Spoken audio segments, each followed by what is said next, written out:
ঢাকা এক ইতিহাসবহুল শহর। একসময় কেউ কেউ বলতো রাজকীয় শহর, কেউ বলতো ইতিহাসের শহর, আবার কেউ কেউ বলতো মসজিদের নগরী। দেশ বিদেশের বহু পর্যটক মুগ্ধ হতো এই ঢাকা শহরের রূপ দেখে। দর্শক, এতক্ষণ যা যা বললাম এগুলো সবই এখন ইতিহাস। ঢাকা শহর এখন দূষণ, দখল আর পোস্টারের নগরী।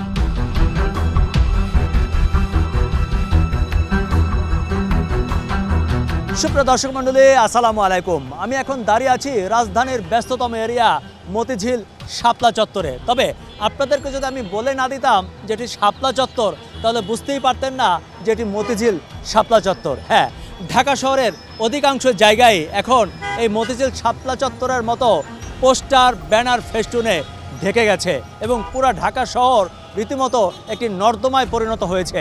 কথা হচ্ছে এই সমস্যার সমাধান কোথায়? দর্শক মণ্ডলী, আজকে এই সমস্যা নিয়ে কথা বলবো, চলুন আমার সাথে।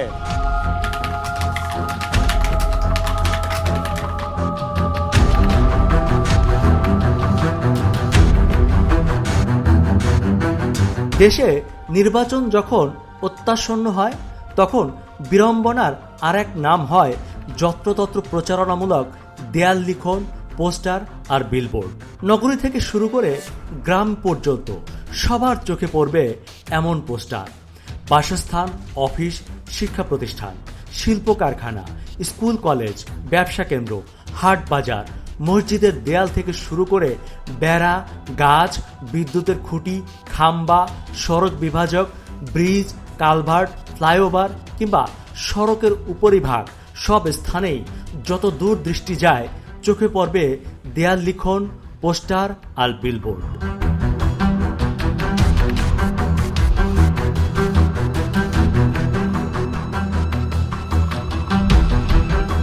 নির্বাচনের আগে বিভিন্ন রাজনৈতিক সংগঠন ও ব্যক্তি করলেও সারা বছর জুড়ে বিভিন্ন সংগঠন, প্রতিষ্ঠান ও কোচিং সেন্টার তাদের প্রচার প্রচারণার প্রধান মাধ্যম হিসাবে ব্যবহার করে যত্রতত্র পোস্টার লাগানো, বিলবোর্ড ছাটা আর দেওয়াল লিখনকে।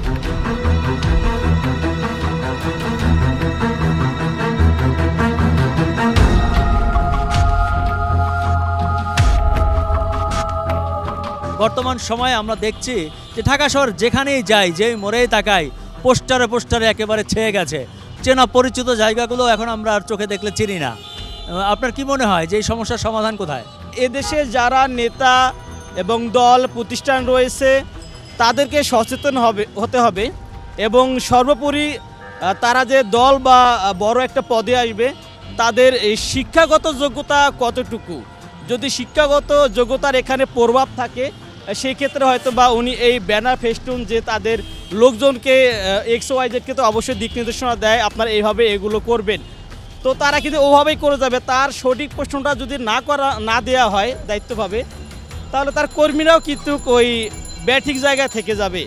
তো আমি বলবো যে যেখানেই আমাদের দেশের হাল ধরতে চায় বা দেশের বিভিন্ন পদে রয়েছে বিভিন্ন প্রতিষ্ঠানের, যারা এই ব্যানার ফেস্টুনগুলো ব্যবহার করে মূলত তাদের শিক্ষাগত যোগ্যতা ন্যূনতম থাকা উচিত এবং তাদের আগে সচেতন হতে হবে, তারপর আমাদের দেশের যে সাধারণ জনগণ রয়েছে তারা বুঝতে পারবে। দর্শক, না, এই দৃশ্য শুধুমাত্র মতিঝিলের নয়, ঢাকা শহরের আনাচে কানাচে সব জায়গা। কোনো পরিবর্তন নাই। এই দেখেন ওই যে ওভারব্রিজগুলো দিয়ে কি সুন্দর করে এরা ঝোলায় রাখছে, তো এদেরকে আমরা চিনি না। এরা যদি এত পপুলারই হয় তাহলে এখানে টানানো লাগবে কেন? ঢাকার সৌন্দর্য নষ্ট করার পিছনে সবচেয়ে বড় কারণ হচ্ছে এই পোস্টার কালচার। এই পোস্টারগুলোর কারণে আপনি যদি দেখেন এখানে তাকান তাহলে দেখবেন একদম নোংরা লাগতেছে, কিন্তু আপনি যদি পোস্টারগুলো না রাখেন, ঠিক আছে, আপনার যে পলিটিক্যাল পার্টির প্রচারটা করবেন, এই পলিটিক্যাল পার্টির প্রচার অন্যভাবে করা সম্ভব। এই পোস্টারগুলো আলটিমেটলি 1 মাস পরে 10 দিন পরে অন্য কাউ ছিঁড়ে ফেলবে। এই ছিঁড়ে ফেলা ঢাকার রাস্তায় যতগুলো ময়লা দেখবেন এর 90% কাগজের ময়লা আসছে এই পোস্টারগুলো থেকে। তার মানে আপনার এই ঢাকার পলিউশনের পিছনে সবচেয়ে বড় দায়ী হচ্ছে এই পোস্টারগুলো। আলটিমেটলি মানুষ আসলে এই পোস্টারগুলো দেখতে চায় না, মানুষ আপনার কাছে আপনার কাজগুলো দেখতে চায়। যার যার প্রভাব সে দেখাইতে আছে, পরিবেশকে নষ্ট করা হচ্ছে। কর্তৃপক্ষের কাছে আশা করব তারা যেন এই বিষয়টা খুবই গুরুত্ব সাথে দেখে। আগামী জাতীয় নির্বাচনের তফসিল এখনো ঘোষণা হয়নি, এর মধ্যে পুরো ঢাকা শহর ভরে গেছে নির্বাচনী ব্যানার আর ফেস্টুনে। ঢেকে গেছে অনেক গুরুত্বপূর্ণ স্থাপনা, রাস্তার মোড়ে বসানো সৌন্দর্য বর্ধনকারী স্থাপনাও। রাজধানীর বিভিন্ন এলাকা ঘুরে দেখা গেছে কোনো নিয়ম কানুনের তোয়াক্কা না করেই বিভিন্ন রাজনৈতিক দলের নেতারা লাগিয়েছেন ব্যানার, ফেস্টুন, পোস্টার। এসব ব্যানার ও পোস্টারের ফলে হারিয়ে যাচ্ছে ঢাকা শহরের প্রাকৃতিক ও স্থাপত্যিক সৌন্দর্য, কিন্তু এ নিয়ে যেন কারোরই মাথা ব্যথা নেই। মেট্রোর পিলারগুলোতে তো পোস্টার লাগানো আসলে শোভনীয় না। আমি মাত্র মতিঝিল থেকে আসলাম, ওই দিক থেকে কমলাপুরের যে এক্সটেনশন হচ্ছে ওই জায়গায় পিলার এখনও ট্রেন চলাচল শুরু হয়নি, কিন্তু পোস্টার দিয়ে ভরে গেছে। তো এইগুলো তো আসলে দেখতে সুন্দর না, এটা একটা পরিকল্পিত নগরী করতে চাই আমরা সবাই। সরকারি দেওয়াল যেগুলো আছে ওইগুলো পোস্টার দিয়ে ভরা আছে, যেখানে কালার করা আছে সুন্দর সুন্দর পেন্টিং অথবা গ্রাফিতি যেগুলো আছে ওইগুলোর উপরও পোস্টার আছে আমরা দেখছি। তো এইগুলো আসলে এক্সাগ্রেটেড করা হয়ে গেছে, এটা লিমিটেডের ভিতরে আমাদের এই পোস্টারটা চালানো হবে। এটা তো করবেই, স্বাভাবিক এটা, কিন্তু এখন যেটা করতেছে সেটা হচ্ছে একেবারেই উচ্ছৃঙ্খল। ওই তার বড় বড় পোস্টার দেখে, তার বড় বড় লিফলেট দেখে, তার ভোটের জন্য বা সে আমাকে আকৃষ্ট করে ফেলবে, ব্যাপারটা কিন্তু এমন। আমি কিন্তু জানি আমি কাকে ভোট দেব, অলরেডি আমি ডিসাইডেড। তো এগুলো আরো পরিবেশ নষ্ট হচ্ছে। 2024-এর 5ই আগস্টের আগে সব জায়গায় পোস্টার থাকলেও অন্তত মেট্রো রেলের পিলারগুলোতে ছিল না কোনো পোস্টার, কিন্তু এখন আর সেই নিয়মও নেই। এমনকি জুলাই আন্দোলনের মূল্যবান গ্রাফিতিও ঢেকে যাচ্ছে এই ব্যানার পোস্টারে। বিশেষজ্ঞরা বলছেন মেট্রো রেলের পিলারগুলোকে সার্বক্ষণিক মনিটরিংয়ে রাখতে হয়। পিলারে ফাটল, ক্ষয় ইত্যাদি নিয়মিত পর্যবেক্ষণ করা সম্ভব নয় যদি ঠিক এভাবে পিলারের গায়ে পোস্টার লাগানো হয়, ফলে ঘটতে পারে ভয়াবহ রকমের দুর্ঘটনা। যদি কোনো ফিজিক্যালি ক্র্যাক হয় আমরা দেখতে পারতেছি না, নাম্বার 1। নাম্বার 2, ইউনিফর্মিটি, যে নাম্বার অনেক কিছু ইঞ্জিনিয়ারিং জিনিসের ড্রেনেজ, যদি কোনো লিকেজ হয় তাও আমরা দেখতে পারছি না।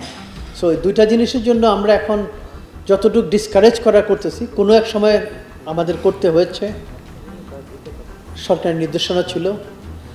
আমি হয়তো ডিটেল বলতে পারবো না কোন সরকার কিভাবে কী হয়েছে, বাট সরকার নির্দেশনা ছিল, আমাদের কিছু জায়গা ছেড়ে দিতে হয়েছে। ঢাকা শহরটা যেন এক মগের মূল্য। আপনার ইচ্ছা হলো যে কারো ছবি আপনি বড় করে যেখানে ইচ্ছা লাগিয়ে দিতে পারেন।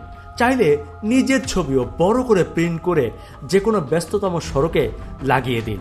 দেখার কেউ নেই, বলার কেউ নেই। এ ব্যাপারে যে আইন নেই তা কিন্তু না, আইন আছে, কিন্তু নেই আইনের প্রয়োগ। পোস্টার লাগানোর নীতিমালা অনুযায়ী যে কোনো স্থাপনা বা ব্যক্তিগত সম্পত্তিতে পোস্টার লাগানোর আগে সংশ্লিষ্ট স্থানীয় কর্তৃপক্ষ যেমন সিটি কর্পোরেশন, পৌরসভা, উপজেলা থেকে অনুমতি নিতে হবে। অনুমতি ছাড়া পোস্টার লাগালে বা নির্ধারিত স্থানের বাইরে পোস্টার লাগালে বাংলাদেশ দেয়াল লিখন ও পোস্টার লাগানো নিয়ন্ত্রণ আইন 2012 অনুযায়ী জরিমানা ও কারাদণ্ড হতে পারে। বাংলাদেশ দেয়াল লিখন ও পোস্টার লাগানো আইন 2012 এর 6-2 ধারায় বলা আছে, কোনো ব্যক্তি ধারা 3 ও 4 বিধান লঙ্ঘন করিয়া দেয়াল লিখন বা পোস্টার লাগাইলে উক্ত অপরাধে উক্ত ব্যক্তির বিরুদ্ধে ন্যূনতম 5,000 টাকা এবং অনূর্ধ্ব 10,000 টাকা অর্থদণ্ড আরোপ করা যাইবে।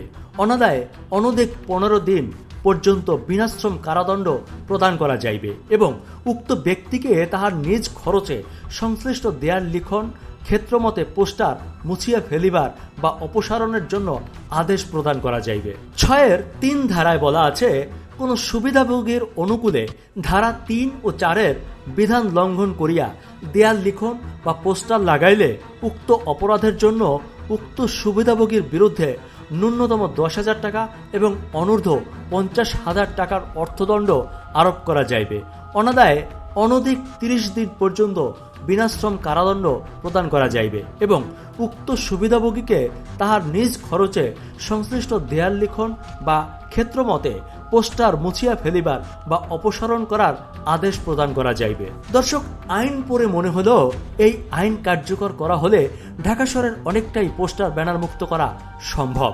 তাহলে কর্তৃপক্ষ তা করছে না কেন? আমরা একটা স্টাডি করছি, আগামী রবিবারে আমরা সেই স্টাডিটা, আগামী রবিবারে অথবা সোম মঙ্গলবারের দিকে আমরা স্টাডিটা প্রকাশ করব। সেটা হচ্ছে যে এই শহরের বর্তমানে সবচেয়ে বড় ব্যানার পোস্টার পল্যুশন কে আমরা লিস্ট করছি এবং কতগুলো আছে সেই অনুযায়ী আমরা কিন্তু এখন দলীয়ভাবে দলীয় প্রধানদেরকে আমরা চিঠি ইস্যু করব। তো সুতরাং এক ধরনের অ্যাওয়ারনেস এবং এক ধরনের সোশ্যাল পলিটিক্যাল চাপ প্রয়োগ করা, আমরা সেটা করব। এবং এরপরেও যদি ওনারা না থামেন কিংবা এটা না কমান, তাহলে আমরা মানে জরিমানা করা শুরু করব। এবং অলরেডি আমরা প্রায় কয়েক লক্ষ টাকা কিন্তু শুধুমাত্র নোংরা করার কারণে জরিমানা করেছি গত 2 সপ্তাহে। আমরা যেহেতু একদিকে কাজ করছি, আবার জরিমানাটাও আমরা করছি। তারপরেও যদি না থামে আমরা এটা নির্বাচন কমিশনকে জানাবো। তো সুতরাং প্রথমেই আমরা আসলে ভোট প্রায় 17-18 বছর পরে ভোট হচ্ছে, এটা বড় বাংলাদেশের সবচেয়ে বড় উৎসবগুলোর মধ্যে একটা। ঈদের পরে ঈদ তো অন্য উৎসব, বাট রাজনৈতিক উৎসব এর চেয়ে বড় উৎসব নাই। তো এই উৎসবটা উৎসবমুখর থাকুক, আমরা এটাতে আসলে বিরক্ত করতে চাই না, কিন্তু উৎসবমুখরটা তো আরও অনেকভাবে করা যায়। হ্যাঁ, শহরটাকে আজকে যদি কোনো প্রার্থী ঘোষণা করতো যে আমি কোনো ডিজিটাল ব্যানার ইউজ করব না, পোস্টার ইউজ করব না, এইটাতে যে পজিটিভ মার্কেটিংটা ওনার হতো। আর এখন যেটা করছেন এটা থেকে সম্পূর্ণ উল্টোটা হতো, কিন্তু আপনি খেয়াল করে দেখেন, তাই না? উল্টোটা হতো। এবং আমরা তো এরকমই চাচ্ছিলাম যে কোনো ধরনের ব্যানারিং যিনি করবে না, এসেই বলবেন যে আমি আমার কনস্টিটিউশনে কোনো নোংরা করবো না। This is the reflection of that respected মানে ক্যান্ডিডেট, যে উনি আসলে কী পরিবর্তনটা নিয়ে আসবেন। তা আমরা তো এরকম চাচ্ছিলাম, আমরা এখনও চাই। হচ্ছে যে এটা একটা ভিজুয়াল পলিউশন হচ্ছে। দ্বিতীয় হচ্ছে যে এটাতে তো প্রচুর টাকা ওনাদেরও খরচ হয়, এটা আমাদের উঠাতে আমাদের খরচ হয়। তো সুতরাং দুপক্ষের আমাদের লোকসান। 3 নম্বর হচ্ছে যে এগুলো তো সিঙ্গেল ইউজ প্লাস্টিক এবং খুবই নিম্নমানের প্লাস্টিকগুলো কিন্তু এখানে ব্যবহার করা হয়। এটা পরিবেশকে যে কী পরিমাণ পলিউশন করে এটা বলার বাইরে, সত্য কথা যেটা। এবং আমাদের ল্যান্ডফিলগুলো হচ্ছে এক্সপায়ার করে গিয়েছে, সেখানের মধ্যে বারবার প্রতি মাসে যদি আমরা কয়েক লক্ষ এই ব্যানার পোস্টার আমরা অপসারণ করি, তাহলে আপনি এটা ইন্টেন্সিটি চিন্তা করেন কী পরিমাণ পলিউশন আমরা নতুন করে করছি। আর এই ব্যানার পোস্টার আমরা যেগুলো অপসারণ করছি এগুলো হচ্ছে শুধু রাজপথে, আমরা কিন্তু ওয়ার্ডের ভিতরের গলিগুলোতে পাচ্ছি না, আমাদের সক্ষমতা নাই। তো ওয়ার্ডের ভিতরের গলিগুলোতে আমরা আমাদের হিসাবে আমরা যা অপসারণ করি তার থেকে আরও 10 গুণ আছে, কারণ ওয়ার্ডের ভিতরে নেটওয়ার্কগুলো অনেক বড়। তো একটা মানুষ ঘর থেকে বের হয়ে এগুলো দেখতে দেখতে যাবে না, একটা শহরে সে যাবে একটু সুন্দর। এমনি এই শহরটা পলিউশনের শহর। ঢাকাকে এখন তো পলিউশনের শহরই বলা হচ্ছে, বায়ু দূষণের খারাপ অবস্থা, এভরিওয়্যার আপনি দেখবেন কনস্ট্রাকশন সাইট চলতেছে, আমরা শুধু হর্ন বাজাই। তো এই পরিবর্তনগুলো তো আমাদের পলিটিক্যাল পার্টির থেকে আমরা আসলেই ম্যান্ডেট কিংবা নেতাদের কাছ থেকে আমরা বেশি চাই। তো তারাই যদি এখন এই পরিবেশ পলিউশনগুলো, সকল ধরনের পলিউশনের বড় অগ্রণী ভূমিকা পালন করে, অ্যাক্টর হয়, তাহলে এটা কাম্য না। এবং এটার পিছনে আমরা সিটি কর্পোরেশন আমরা এটা রুখে দিব। আমরা এরকম না যে এতদিন খুব সফটলি বলেছি, এখন আর আমরা এটা সফটলি বলার কিছু না। আমরা সোশ্যালিস্ট শেমিং করব, পলিটিক্যাল শেমিং করব, আমরা অর্থনৈতিক দণ্ড দিব। এবং শুধুমাত্র রাজনীতিবিদ না, কমার্শিয়ালি যারা করবে আমরা তাদেরকেও আমরা কিন্তু ব্যবস্থা নিচ্ছি। একটা ব্যাপার কিন্তু স্পষ্ট, ঢাকা মহানগরীতে আমরা বসবাস করি, সুবিধা নেই, কিন্তু এর সৌন্দর্য বর্ধনে আমরা বরাবরই উদাসীন। সুতরাং আপনার কাছে আমি যেটা জানতে চাই সেটা হচ্ছে, আপনি অলরেডি লক্ষ্য করেছেন যে ঢাকা শহরে পোস্টারে একদম ছেয়ে গেছে। বিভিন্ন মানুষের বিভিন্ন কোম্পানির পোস্টার তো আছে, সাথে আসন্ন নির্বাচনের পোস্টারও একেবারে এমনভাবে ঢেকে গেছে যে ঢাকা শহরের কোনো মোড় আমরা ঠিকমতো চিনতে পারি না। এটা আসলে কতখানি যৌক্তিক, বা এতে করে দিন তো আরও আবর্জনায় পরিণত হচ্ছে ঢাকা শহর, এর থেকে মুক্তিরই বা উপায় কী? রাজধানী শহর ঢাকা, এটা এমন পরে মানে পোস্টার দিয়ে এমনভাবে ঢাকা পড়ছে যে এমন কোনো ভালো দৃশ্য বা ভালো কোনো দেখার মতো কোনো বস্তু এই পোস্টারের জন্য দেখা যাচ্ছে না। এরা এমনভাবেই পোস্টার লাগাচ্ছেন যে মনে হয় যার যে সময় ইচ্ছে হয় যে আমাকে একটু ভালো করে হাইলাইট করো, সে চোর হোক ডাকাত হোক, যেই দলের হোক বা কিছু, ওখানে লাগিয়ে দে। কারো কোনো মনে হয় কি যে সরকারের উপরে কোনো দায়ভার নেই, মনে হয় তারা ইচ্ছা মতো যে সময় মনে পড়ে সে লাগিয়ে দিল, ওখানে দিল, আবার পারলে আর একটা ওটার উপরে দিয়েও দিল। আপনি দেখেন রাজধানী শহর শাপলা চত্বরটা এত সুন্দর একটা শাপলা চত্বর যে মানুষজন সেখানে আসলে সেই শাপলার দৃশ্য দেখে মন জুড়িয়ে যেত। এখন শাপলা তো দেখা দূরের কথা, শাপলার পাতাও দেখা যায় না, এতভাবে পোস্টার তারা লাগাচ্ছে। আমার মনে হয় এর একটা যথাযথ প্রক্রিয়া আইন থাকা দরকার, এবং এই দেশের সৌন্দর্য রক্ষার্থে, রাজধানীর সৌন্দর্য রক্ষার্থে সরকারকে আরও মনোযোগী হওয়ার দরকার। ঢাকা শহরের এই পোস্টার দূষণের জন্য সর্বপ্রথম এগিয়ে আসতে হবে আমাদের রাজনীতিবিদদের। আসার কথা হচ্ছে আমাদের দেশের বেশ কয়েকটি বড় রাজনৈতিক দলের সিনিয়র নেতারাও সেটি উপলব্ধি করতে পেরেছেন।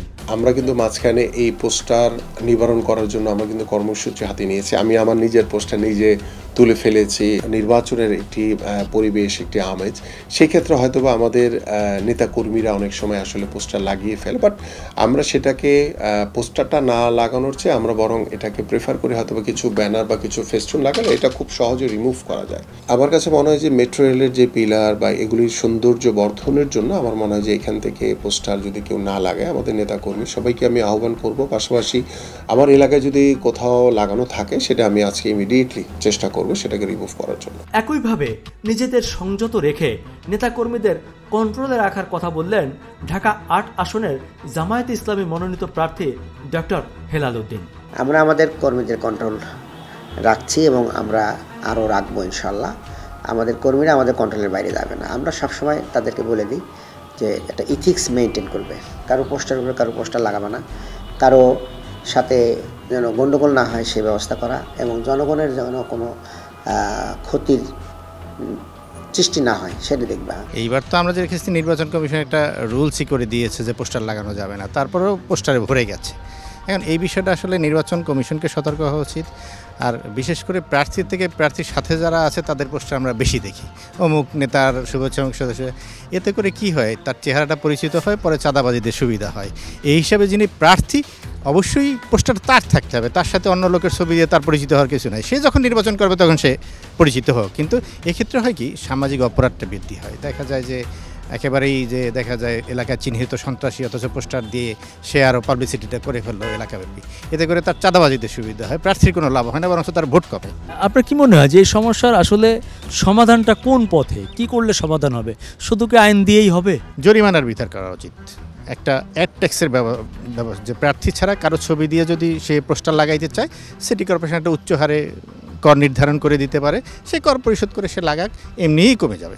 এছাড়া যিনি প্রার্থী, যিনি দলের প্রধান, তার ছবি সম্বলিত পোস্টার বা দলের পক্ষে প্রচারণা করা যাবে, কিন্তু এগুলো বন্ধ করা উচিত। দর্শক মণ্ডলী, আমরা চিন্তা করি এবং আমরা স্বপ্ন দেখি ঢাকা শহর হবে দুবাই, সিঙ্গাপুর কিংবা ব্যাংককের মতো, অথচ আমরা আচরণ করি নর্দমার মতো। আমাদের এই স্বভাবের পরিবর্তন করতে হবে, মানসিকতায় পরিবর্তন আনতে হবে, তাহলেই হয়তো ঢাকা শহর সত্যিকার অর্থে দুবাই কিংবা সিঙ্গাপুরের মতো হবে।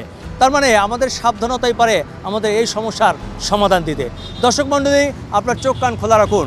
আপনার চোখেও যদি এমন কোনো সমস্যা দেখা দেয়, তাহলে আপনি চাইলে আমাদের মাধ্যমে সমাধান খোঁজার চেষ্টা করতে পারুন। যোগাযোগ করুন এই নাম্বারে কিংবা এই ফেসবুক পেজের মাধ্যমে।